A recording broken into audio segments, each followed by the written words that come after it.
Hi, a very good morning to all of you, and a warm welcome to all our viewers who have joined us on the show. Welcome to our YouTube channel, Skepta. I'm your host, Dr. Mani Iyer. Before we start, I request all of you to kindly please subscribe to this channel, like this video, and also share this video with all your friends and relatives. This will go a long way in supporting us and also to help us produce more videos like this and bring them to you. Thank you very much. All right, let's begin. She was 23 years old. She had worked her way from cabin crew to director of a company. She was ambitious, capable, and building something.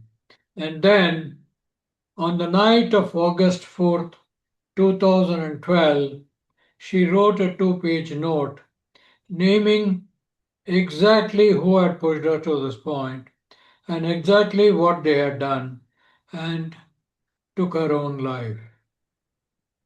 6 months later, her mother walked into the same room and did the same thing, leaving her own note making the same accusation. Two women, two suicide notes, both naming the same two people, and in July 2023, 11 years later, a Delhi court acquitted both accused for want of sufficient evidence. The Geetika Sharma case is one of the most psychologically devastating cases in recent Indian legal history. Not because of what the accused did, though that is very significant, but because of what it reveals about how psychological harassment operates, how invisible it is to the people around the victim, and how completely unprepared our legal system is to hold the responsible accountable. Today's case involved the death of a suicide of a young woman following a prolonged period of psychological harassment. If this is a topic that is personally difficult for you, please take care of yourself as we go through this. At the end of this video, I will share helpline numbers for anyone who may need them. And if you need them right now, you may call I-CALL at the available number 91529 So I want to approach the story, this case, the way it deserves to be approached. Not as a story about a villain and a victim, but as a clinical examination of how psychological harassment works, what it does to a period over time, and why our legal system is currently not equipped to hold them accountable. Those are those are the three things I want to leave you understanding today. Why this case belongs in a psychological discussion. The central mechanism in this case is not physical violence. There is no murder, no obvious assault. What Geetika Sharma alleged and what her suicide note named in precise, articulate detail is psychological harassment, mental cruelty, the slow, sustained destruction of a person's sense of safety, dignity, and hope, conducted by someone in a position of enormous power over her. The form of harm is very real. It is documented in clinical literature. It has measurable neurological and psychological effects, and yet it is also the form of harm our legal system finds hardest to see, hardest to quantify, and hardest to prosecute. Today, we would like to explain why and what that means for every young professional working under someone with power over them. As we set up the clinical frame, We will work from the established public record, the police findings, charge sheets, contents, court proceedings, and Geetika Sharma's own words in her suicide note. And we will be clear throughout about what is established fact and what is psychological inference. The court's acquittal is a legal finding, not a psychological one. Our role today is not to retry the case, it is to examine the psychological patterns it puts on display, which are significant regardless of the ultimate legal outcome. So, joining me today is, as usual, Ms. Dishari Choudhuri, a renowned psychologist and also a professor at Amity University. Welcome, Dishari ji, to the show. Thank you And so much, Maniji. so, to unpack this very complicated psychological case, as I would say, we welcome Dishari ji to the show. Over to you, Dishari ji. Thank you so much, Maniji, for having me back on your platform and giving me this opportunity to do something for awareness regarding such cases so that these people are not forgotten and we learn from them and we hopefully can prevent them in our society. So, with that, I would like to dive right into the case. So, first, we need to understand who was Gitika Sharma and what really happened. So, Gitika Sharma was a 23-year-old woman from Ashok Vihar in northwest Delhi. She had joined the cabin crew of MDLR Airlines, an aviation company owned by Haryana businessman and politician Gopal Goyal Kanda, in August 2008. She was energetic, capable, and quickly trusted with greater responsibilities. When MDLR Airlines suspended operations in 2009, Kanda elevated her to the position of group coordinator for the MDLR group of companies based in Gurgaon. Later, she was made a director in one of these companies. So, this trajectory from an air hostess to company director in such a short span of time is significant. It tells us that Geetika was good at her work and Kanda valued her professionally. It also tells us something else that is clinically important here. It placed her in a relationship of profound professional dependency and personal closeness with a man who was simultaneously her employer, her political patron, and, according to the allegations, her abuser. Now, Yeah, thank yeah, you for that small introduction. Now, who yes, was this person, Gopal Kanda? right. So, Gopal Goyal Kanda was at the time of Gitika's death the Minister of State of Home Affairs in Bhupinder Singh Hooda led Congress government in Haryana. He was also a businessman with diversified interests: aviation, real estate, hospitality. Okay, so he was 46 years old then. He was powerful, politically connected, and Geetika's employer across multiple roles. So the power differential between them could not have been more stark. He was a successful minister and business owner, and she was a 23-year-old employee whose entire professional network, income, and future was tied to his organizations. So that differential in the foundation on which everything that allegedly followed was built. So, what do you think? What was the alleged harassment? What does the Yes. record show? Yes. So Geetika had moved to Dubai to work for Emirates Airlines after MDLR suspended operations. An attempt, it seems, to build an independent professional life outside of Kanda's orbit. But according to the investigation, the harassment followed her there. Kanda allegedly sent a letter to the Emirate Airlines stating that Geetika was a poor employee and had defaulted on a loan, a claim her family called fabricated, designed to destabilize her employment. Her family also alleged that Kanda sent threatening and manipulative emails from multiple fake identities. Delhi police's investigation uncovered that Geetika had terminated multiple pregnancies and that co-accused Aruna Chadha, the HR manager who accompanied her during these procedures, was aware of this. The original charge sheet included charges of rape, and unnatural sex under the IPC, though these were subsequently quashed by the Delhi High Court in 2014. What remained were the charges of abatement to suicide, criminal intimidation, conspiracy, and deconstruction of evidence. In her two-page suicide note, written the night before she was found, Geetika wrote thus with striking clarity: Gopal Goyal is a fraud. In the name of relationships and trust, he cheats on people and harasses them. He always lies to his family, friends, kids, and all people around him.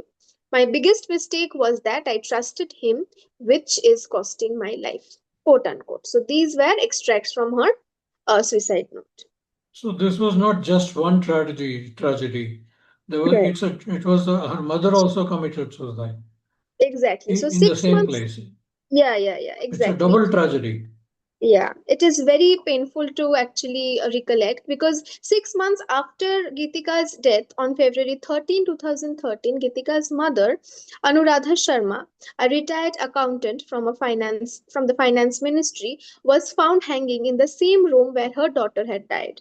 Her suicide note also named Kanda and Chadda, alleging that they had compelled her to end her life through continued harassment of the family even after Geetika's death.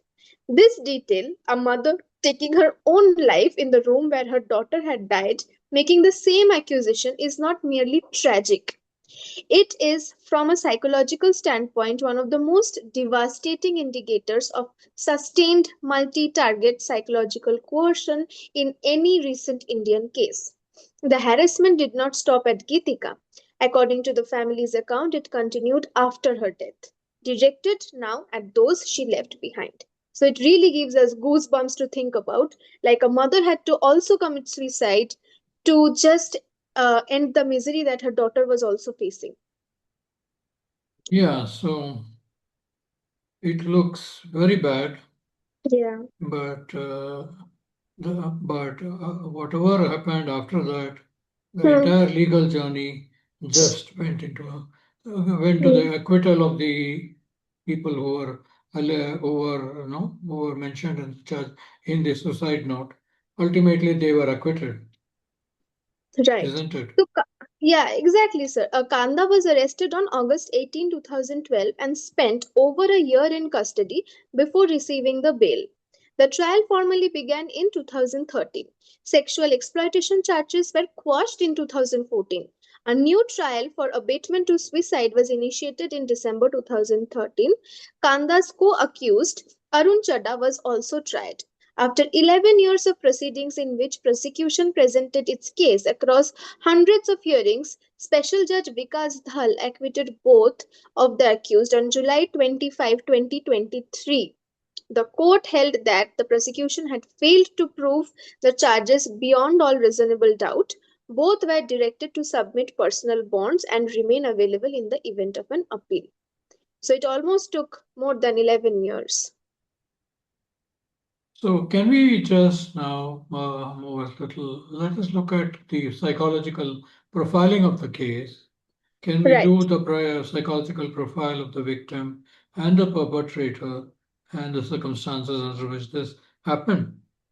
Definitely, Maniji. So, up till now, I hope we all are clear, the viewers and the audience is clear about the events that happened or the introduction to the whole thing that happened. Now, let's come to the major point and the main point of our video, which is the psychological profiling, not only of the victim and perpetrator, but also what circumstances might have led to it. So, let's start with Geetika, not as a victim type, but a person who was in a trap. I want to begin by resisting a common error in how we discuss people who die by suicide following harassment. The tendency to look for psychological fragility in the victim as an explanation. Geetika Sharma was not fragile. Her trajectory, joining cabin crew, being elevated to the group coordinator, moving to Dubai to work for Emirates, attempting to build an independent life, describes a person with drive, adaptability, and professional capability. She was not someone who broke down easily. What psychological research on harassment driven suicidal crisis tells us is that it's not personal fragility that creates the breaking point. It is the sustained, inescapable nature of the harm combined with the absence of any effective exit. It's suppose you are in a tunnel where you are constantly under pressure and being attacked, and the tunnel has no end. So you are in a trap. So, when a person feels simultaneously trapped, helpless, and convinced that the situation will not change the psychological state that results, what researchers call entrapment is one of the strongest known predictors of suicidal crisis. Not weakness, not instability, entrapment. Geetika was professionally entangled with Kanda across multiple roles for several years. Her pregnancy history, terminated pregnancies that Arun Chadda was aware of, indicates a level of personal entanglement that would have created enormous shame and vulnerability. When she tried to leave, moving to Dubai, building an alternative career, the alleged harassment followed her there even. So there was no clean exit available. She tried, she failed. That is the clinical picture of entrapment. Now, if we are profiling the dynamic, like how authority can sometimes become a weapon, it is very clear that the relationship between Geetika and Kanda was never equals. He was her employer, her political patron, the person who had elevated her professionally, and according to the evidence on record, the person with knowledge of the most private aspects of her life. Each of these dimensions gave him the leverage that he needed. Right. Together, they constituted a web of dependency that would have made resistance, confrontation, or clean departure enormously difficult. This is what psychological coercion looks like in a professional context. Not one single dramatic effect, but the sustained use of multiple forms of power: financial, social, reputational, personal, to maintain control over the another person.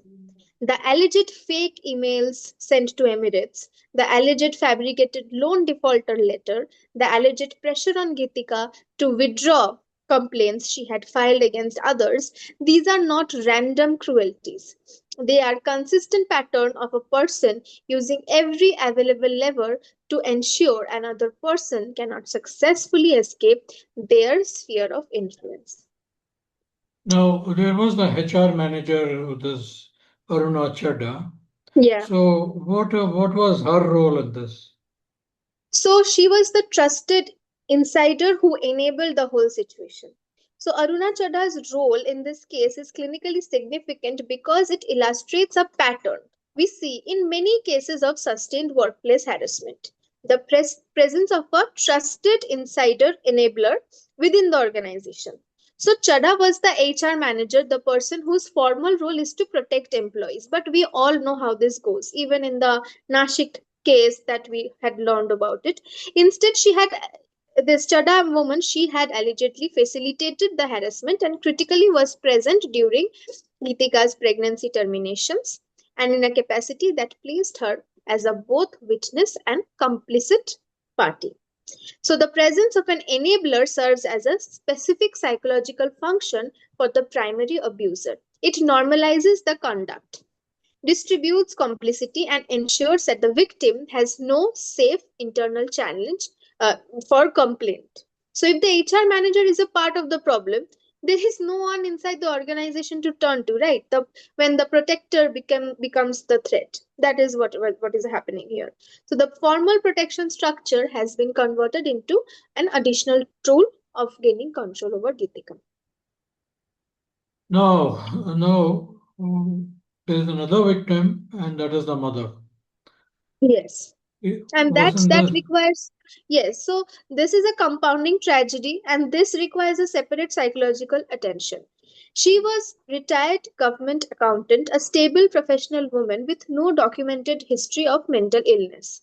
She died in the same room as her daughter 6 months later with the same accusation in her note. This is not coincidence. It is a clinical picture of what psychologists call complicated grief, colliding with what the family alleged was continued harassment after the Geetika's death. So, when a parent loses a child to suicide, The grief is already among the most severe a human being can experience. Research on parental bereavement after that consistently finds extreme vulnerability to depression, post traumatic stress, and in a minority of cases, suicidal ideation in the bereaved parent. If that grief is then compounded by the belief that the people responsible are still free, still enjoying their lives, still threatening the family, and still the legal system is not moving, the psychological weight just becomes almost unimaginable. It becomes compounded at a such extent that maybe Anuradha Sharma found death to be the only solution. So Anuradha's death was not a footnote in Geetika's story. It is actually a second crime, regardless of who is held accountable legally for it. Okay. So Yeah. now let's turn towards the what are the psychological inferences and what do you Perspectives. come perspectives and how what Mhm. would be your comments Right. psychologically speaking? Right. So we learned about the psychological profiling of the victim and the perpetrator, and also about the mother, which who was also another victim. So, except for that, let's understand the context and the circumstances and other things that might have played a role. So, first, what we need to know about is the entrapment theory. Why psychological harms become suicidal crisis. So, let me explain the clinical model that best fits what Geetika Sharma's situations appear to describe. Because it is important and not widely understood outside psychological circles. The psychologist called Mark Williams developed what he called the cry of pain model to explain how suicidal crisis emerges. He identifies three key elements. The first is defeat, the sense of having lost something important and been unable to prevent it. The second is entrapment, the sense that there is no escape from a situation causing the defeat. And the third is the absence of rescue, the loss of hope that anyone or anything will change the situation at all. Now, map that onto Gitika's note and the investigation, how it describes, right? So, she had tried to leave, moved to Dubai, built a new career. That attempt was allegedly sabotaged. She had tried to seek legal recourse. There are references to complaints she filed. She had tried to create distance from this Kanda individual. She had tried to seek legal recourse, and she had tried everything. Each exit was blocked for her. Now, now the defeat was followed by entrapment, and the entrapment was sustained long enough, thoroughly enough that the third element, rescue, like hope for change, eventually collapsed. This is the clinical pathway for psychological harassment to suicidal crisis. It is not a mystery, it is a sequence that is well understood and that is well studied about and well researched about. And it is a sequence that understood early enough can be interrupted, but it did not happen for her, unfortunately. And then coming to another aspect is coercive control in a professional relationship. So we discuss coercive control most often in the context of intimate partner violence, the domestic setting, but coercive control is a relational dynamic, not a domestic one. It can and does occur wherever there is a significant power differential combined with the motivation to maintain control over another person. So, in a professional relationship, the tools of coercive control are different from those in a home, but the psychological effect is the same.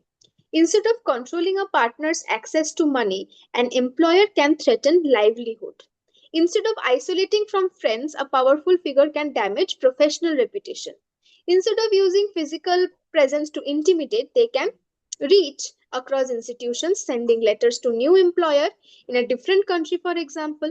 So the form changes. The function is still identical to ensure that the person being controlled cannot successfully leave, cannot successfully escape, cannot also seek outside help, and cannot rebuild a life outside the controller's reach.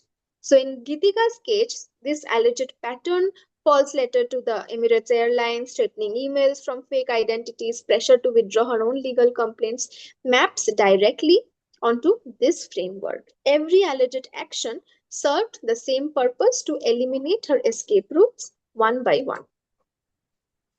Okay, and now I would also like to include another aspect, which is the reputational destruction, because that also is psychologically very damaging to an individual. Okay, so one specific element of this case deserves particular clinical attention. The alleged letter to the Emirates Airlines, falsely characterizing Geetika as a poor employee who had defaulted on a loan. In psychology, deliberate reputational destruction is understood as a form of what researchers call social aggression. Harm inflicted not physically, but through manipulation of how others perceive the target. What makes reputational destruction psychologically devastating is that it attacks the very resources the person needs to escape. Geetika's professional reputation was her independence. Her ability to be employable outside Kanda's world was her route out. An alleged letter designed to undermine that reputation, sent by someone who knew exactly what it would cost her, was, if accurate, a calculated removal of the last viable exit that she had found for herself. This is the psychology of control, and its most precise understand what the power, what the other person needs to be free, and target exactly that. So, this is an extreme case of psychological harassment, and Right. the law cannot see anything like that. There is no, they don't, they cannot see this because this is, is a limitation. I Hmm. think it is a very critical limitation at that. It's a gray Of course. area. Hmm? Yeah. So, what do you think? Yeah, because after 11 years, two suicide notes naming the same people and the charge sheet documenting the same people in a consistent pattern of alleged conduct raises a profound question that goes beyond this specific case. It is simply this, that why is the legal system so systematically unable to hold psychological harm accountable? How is abating to suicide or psychological harassment not a crime? And why does it take so long to prove some very clearly established factors? The answer lies partly in how laws around the abatement to suicide are conducted. Section 306 of the IPC, under which Kanda was charged, requires the prosecution to prove a direct proximate causal link between the accused actions and the death. It requires evidence of instigation or intentional aiding. What it does not have a good framework for its sustained cumulative psychological harm, the kind that doesn't happen in a single identifiable act which can be proved as an evidence, but builds over months and years, eroding the victim's capacity to cope until a crisis point is reached. So it's simply like you're putting some water over the iron for long enough for it to be rusty and it to be breaking apart. So the rust can only break an iron, right? But the water is aiding the rust to form. So just because it is not very well documented, it is simply thought as okay, the iron only broke by itself, but the rust is forming by other things. So that is how I can give the best analogy to explain such a situation. The suicide note is deeply personal document, not a legal affidavit, not a sworn statement, not something that can be cross-examined. Two women naming the same person does not, in the legal framework, constitute proof beyond reasonable doubt. And the mechanisms of alleged harassment, emails from fake identities, verbal pressure, indirect sabotage are exactly the kind of conduct that is hardest to document and easiest to deny. The law, as is currently written, is structurally better at seeing bruises than it is at seeing the slow dismantling of a human being's will to live. This is a legal failure, not just a failure in this specific prosecution. Thank you so much, ma'am, for the psychological inputs, inferences, and thoughts, comments. Now, let us slightly move into more. So, law is not helping them, nothing is helping them. So, how do Right. these people entrapped in such situations? how do women who are entrapped in such situations, they can either come out of it or prevent something like this from happening, or how they can reach out to others so that at least somebody can help them to come out of it. Right, this is a very important part, most sensitive part, I would say, because if someone is facing it, they would need some way out. And that is what exactly we are going to discuss now. So, first, we need to understand how to recognize psychological harassment. Psychological harassment is one of the hardest forms of harm to name while you are inside it. It does not leave visible marks. It builds gradually, and then person experiencing it is often gaslit. Gaslit is a new Gen Z term, I would say. Gaslighting is means like triggering someone or making someone, very charged up into doubling whether that they are experiencing this is serious enough to qualify as harm. Here are some of the clinical markers that distinguish persistent psychological harassment from ordinary workplace stress. So, first is repeated targeted behavior directed at a specific individual. So, it will not simply be a bad day at work, but it will be a difficult week or even a difficult month. So, basically, if it is a pattern and not a one day event, you need to be cautious. Then, behavior that uses multiple channels. So, not only at work, that is a professional area, that is you are being harassed or you are feeling uncomfortable, but it is also happening over your personal life, your social life, your digital life, and you are the target again and again. Harassment that follows someone outside work hours or across job changes is a serious warning sign. Next, the conduct specifically designed to undermine the person's professional standing. So if someone is telling that if you leave the job, then I will not give your what to call the clearance certificates, or I will give you a very poor impression, and I will mail to the next company saying that you are incapable, incompetent, or defaulter at this. So this is a an attempt to undermine the person's professional standing. So this is not random unpleasantness but aimed acts. This needs to be very seriously considered and taken into account. And a power differential that makes a formal complaint feels impossible, too costly, or actively dangerous. Simply as like, ki, okay, if I complain against this person, it will harm me more than benefiting me. It will make me more it will push me even over to the edge rather than saving me from the edge. Okay.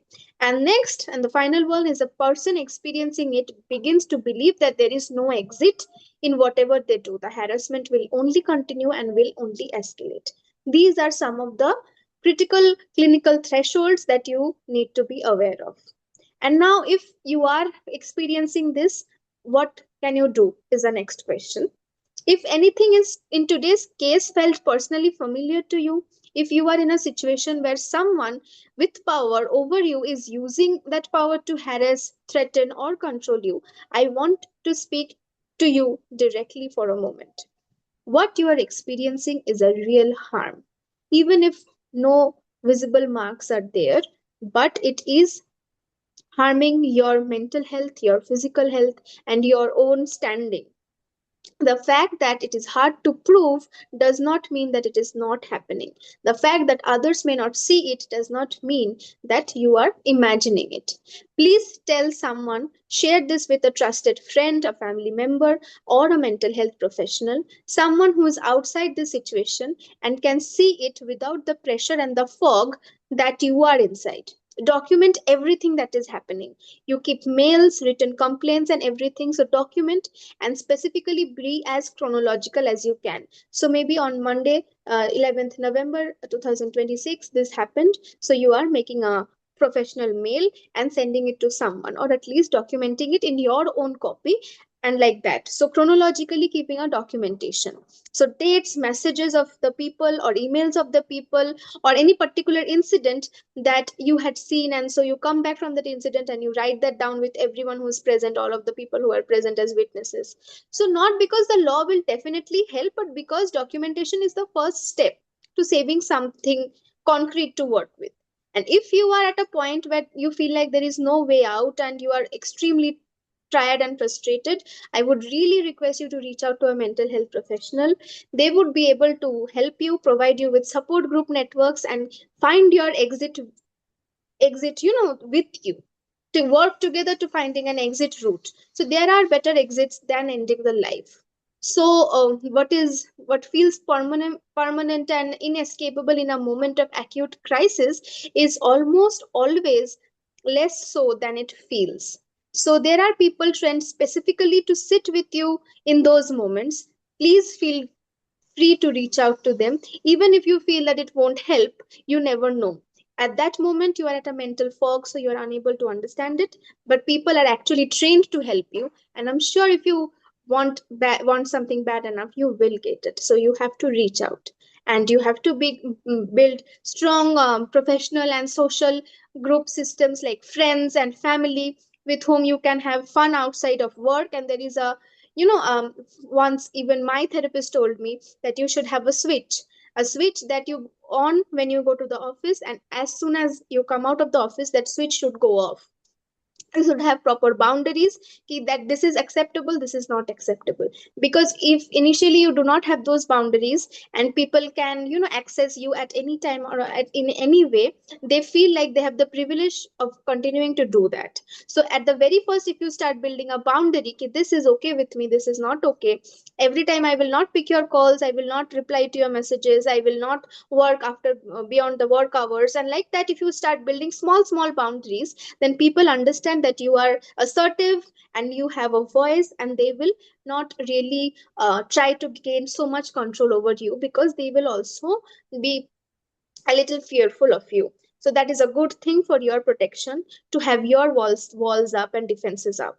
So these are some things that you need to do for yourself. Have a healthy work life balance, have strong boundaries, and do not take unnecessary favors from anyone at the workplace if it is not absolutely necessary.